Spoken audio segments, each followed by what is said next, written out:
और आप इससे विचार करें कि सुदामा ने जब कल सुना कि यह चना जो भी खा लेगा वह कंगाल हो जाएगा, भिखारी हो जाएगा। यदि सुदामा को अपने कृष्ण से प्रीति ना होती अथवा संसार से प्रीति ना होती तो वह चने को सुदामा कभी नहीं खाता, फेंक देता, खाए जो खाए। लेकिन सुदामा ने कहा मैं ब्राह्मण हूँ और मैं भूसुर हूँ, मैं पृथ्वी का देवता हूँ, मेरा धर्म है कि मेरे रहते हुए किसी अन्य प्राणी को तकलीफ ना हो, कष्ट ना हो। इस चना श्रापित है, जो भी चना खा लेगा बस कंगाल हो जाएगा, भिखारी हो जाएगा। मैं हो जाऊं भिखारी तो ठीक है, पर यदि हमें ज्ञान हो गया है तो इस पाप का भोगदान कोई दूसरा प्राणी ना बनाए। सुदामा जी के घर में अति गरीबी है, अति गरीबी। न तो घरे रहने के लिए घर है, न खाने के लिए अन्न है, न परोसने के लिए पात्र है। 2 बेटा 3 बेटा थोड़ा बड़े हैं, उनको माता समझा देती है बेटा कल कुछ मिलेगा ना तो तुमको कुछ खिलाऊंगी बना के, आज सो जाओ। माँ के कहने पर बेटे किसी प्रकार सो जाते हैं, लेकिन सुखदेव कहते पर छोटा वाला बेटा बहुत छोटा है, भूख के मारे व्याकुल है, उसकी नींद बार बार खुल जाती है। माँ से कहता माँ मुझे भूख लगी, कुछ खाने को दे दो। और माँ तो हर गरीबी को सह सकती है पर बेटे के भूख को नहीं देख सकती। बेटा कितना अटैची में पैसे लेकर के आएगा, उस अटैची को माँ कहीं पकड़ती नहीं, पहले बहू से कहती जल्दी कर, दूर से आया भूखा हो। आते ही पूछेगी कुछ रास्ते में खाए कि नहीं खाए, कुछ बना दो, कुछ खा लो, भूखे हो गए। और जब वह बेटा रोने लगा तो माता सुशीला की आंखों में आंसू आ गए। पति जी सुदामा जी माला कर रहे हैं, रात को बज गए 12। सुशीला जाकर चरणों में प्रणाम करते हैं, आंखों से आंसू टपक कर सुदामा के चरणों पर गिरे हैं। सुदामा के नेत्र खोले, देवी क्या बात है।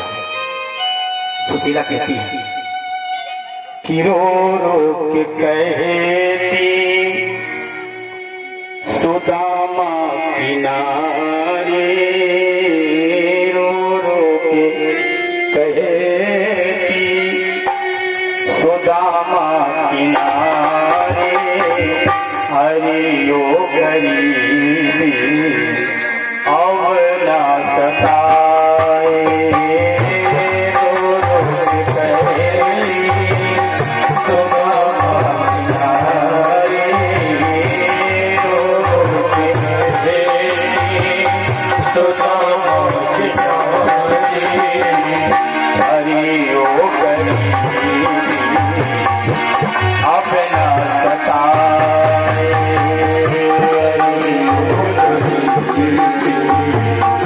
अब ना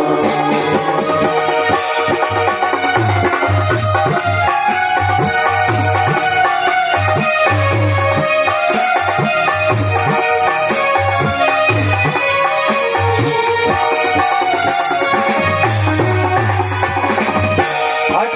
तन की साड़ी खुली सिर की चोटी, तन की साड़ी खुली सिर की चोटी, तन की साड़ी खुली सिर की चोटी, तन की साड़ी खुली सिर की चोटी, लाल माथे माँ मेरी रोटी, लाल माथे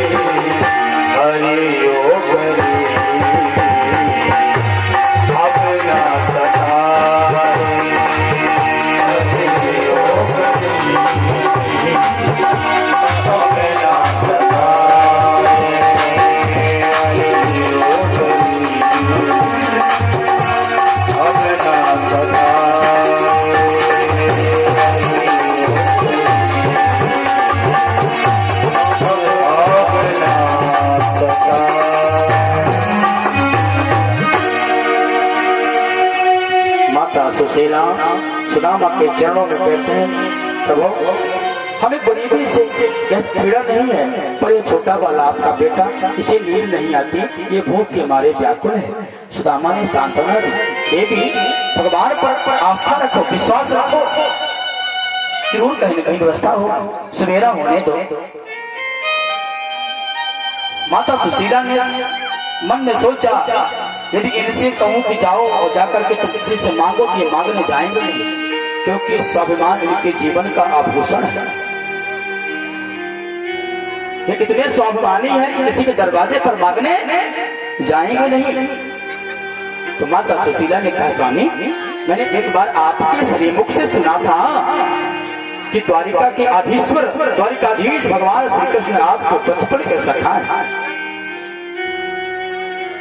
जैसे सुदामा जी ने अपने श्रीमती के मुखारबिंद से कन्हैया के नाम का स्मरण सुना है, नाम उच्चारण सुना, हृदय गदगद हो गया है, कंठ अवरुद्ध हो गया है, नेत्रों में प्रेम अश्रु छलक आए हैं। सुदामा ने कहा देवी आज तुमने मेरे बचपन के यार का नाम ले लिया कृष्ण, क्या करें, कृष्ण तो हमारा परम सखा है, परम मित्र है। तो माता ने क्या कभी आपको कृष्ण से मिलने की जिज्ञासा नहीं होती, कभी इच्छा नहीं होती? सुदामा ने कहा इच्छा तो बहुत होती है, पर वह आजकल द्वारिका का अधीश्वर है और मैं अपने घर का अधीश्वर हूँ। वह अपने मस्ती में मस्त है, हम अपने मस्ती में मस्त है। वह प्रजा के रंजन में लगा है, जन की सेवा में लगा है और मैं उसके नाम का स्मरण करता रहता हूँ। क्या चाहे? पत्नी ने कहा क्या आपको मिलने की इच्छा नहीं होती? हाँ हाँ होती तो है, एक बार जाइए मिलकर आइए। मिलते रहने से प्रेम और भी गाढ़ा होता है, और भी नजदीकियां बढ़ती हैं, और भी हम एक दूसरे को समझते हैं, समझ पाते हैं। अंदर यदि कोई गलत फहमियां पनप रही तो वह भी नष्ट हो जाए। मिलते रहने से प्रेम और गाढ़ा होता है। स्वामी यदि आपको मेरी बात अनुचित ना लगे तो आप जरूर जाइए। सुदामा ने कहा चलो ठीक है, तुम कहती हो ना सवेरा हो जाने दो, सवेरा होते ही हम द्वारका के लिए प्रस्थान करेंगे। किसी प्रकार सवेरा हुआ, सुदामा जी महाराज नित्य क्रिया से निवृत्त होकर के सुशीला को पास में बुलाए, बोले देवी देखो मैं स्नान करके भोजन में बैठने जा रहा हूँ, पूजा करूंगा, तब तक तुम क्योंकि मित्र के घर जाओ, स्वामी के घर जाओ, गुरु के घर जाओ, मंदिर जाओ, कथा स्थल में जाओ तो कभी खाली हाथ नहीं जाना, अपशकुन होता है। बेटी का विदा करो तो कभी खाली हाथ से विदा नहीं करना चाहिए, अपशकुन होता है। बेटी को जब विदा करो तो कुछ न कुछ हर बार ऐसा नहीं करने के बाद तो 15 लाख खर्चा कर देगा। बेटी जब भी जाए तब भी उसे विदा करो, कुछ उसके हाथ में रखो, ये सगुन है। बेटा परदेश जाए, भले ही बेटा कमाकर लाकर आपको दिया है, बेटा जाए तो 10 रुपया चाहिए, मेरे तरफ चाय पी लेना बेटा, सगुन है। ये माँ का कर्तव्य है, पिता का कर्तव्य है। और माता सुशीला भगवान सुखदेव कहते हैं परीक्षित जानते हो सुदामा का स्वाभिमान कैसा है? यदि माता सुशीला एक बार दरवाजे के सामने खड़े होकर के एक आवाज लगा दे मुझे चावल चाहिए, तो गांव वाले घर में चावल की बोरियों की छल्ली लगा देंगे। सुदामा की पूजा होती है इस गांव में, पूजा, लेकिन सुदामा स्वाभिमान के पुजारी हैं। जिस ब्राह्मण के पास स्वाभिमान ही नहीं है वो जिंदा नहीं है, वो मुर्दा, क्योंकि ब्राह्मण का जो सबसे बड़ा धन है उसका नाम है स्वाभिमान। सुदामा कहते हैं उसकी मर्जी होगी तो देगा, मैं किसी के दरवाजे पर मांगने नहीं जाऊंगा। और सुदामा जी ने कहा पत्नी से जाओ व्यवस्था करो भेंट की, कृष्ण को भेंट देना होगा। तो माता सुशीला जाती है चावल मांगने, 4 घर से एक एक मुट्ठी चावल कैसे मांगती हैं? सुखी मांगू में अचरा पसार दई दे, सुखी मांगू में अचरा पसार दई दे, सखी दुई मुट्ठी चावल उधार दई दे, सखी दुई मुट्ठी चावल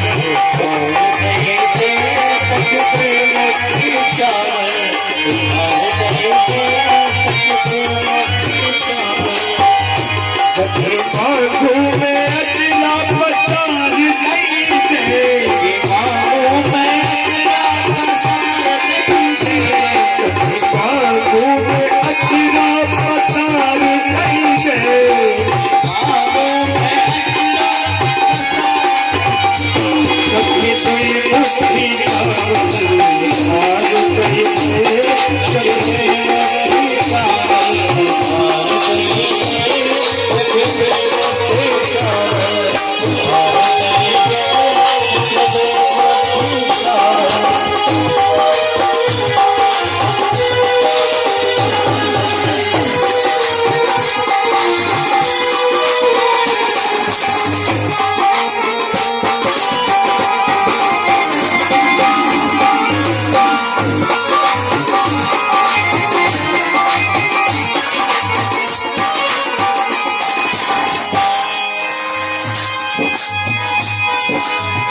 हमरे पति जब गाड़ी का कजई है, हमरे पति जब गाड़ी का कजई है, हमरे पति जब गाड़ी का कजई है, हमारे पति जब गाड़ी का कजई है, गाड़ी का कजई के कृष्ण से मिली है, गाड़ी का जाके कृष्ण से मिली है, गाड़ी का जाई के श्री कृष्ण से मिली है, गाड़ी का जाई के श्री कृष्ण से मिली है।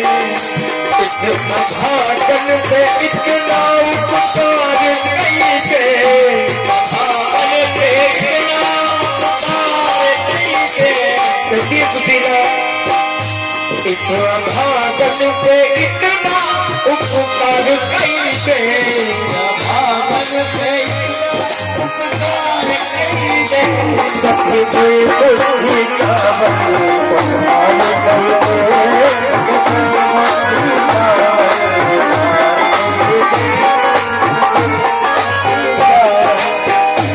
सखी बागों में अचला पसार नहीं दे, बागों में अचला पसार नहीं दे, बागों में अचला पसार नहीं दे, बागों में अचला पसार नहीं दे, सखी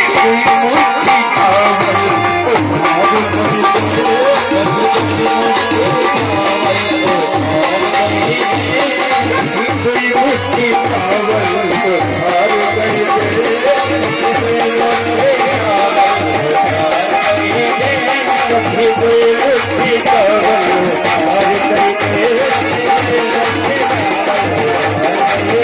सखी कोई मुट्ठी चावल हार गई,